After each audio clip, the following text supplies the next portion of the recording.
There was a recipe. We studied the people who were successful. They did certain things.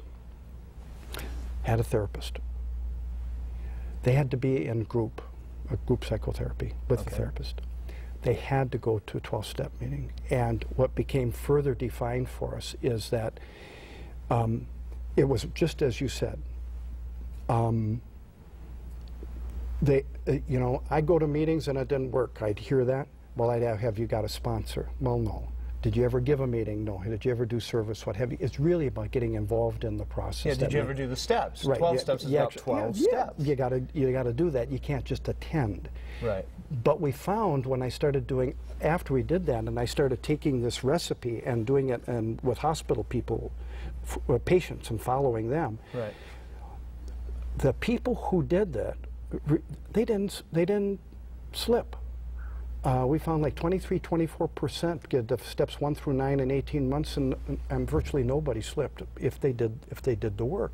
That's what put me onto the fact how important it was. What I didn't know then, Joe, because science wasn't far enough along. Now we know why it works, because in order to change the circuitry of the brain, you have to feel safe. Safety is the very first thing, because the brain will not change.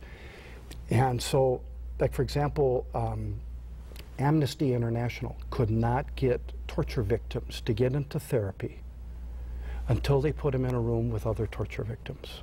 That you have to be with people who really know and can nod their heads. I know exactly what that feels like. Yeah, I talk about that a lot with referencing that, which I learned from you, is that it's the mutual suffering that other people went through, prisoners, to where they don't have rapport with other people that haven't kind of been there in the trenches. It's very important for that floor level of safety. And then the other part, one of the biggest things that will change your brain more than anything else, a story.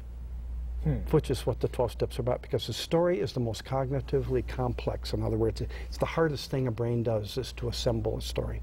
So addicts have to assemble their story.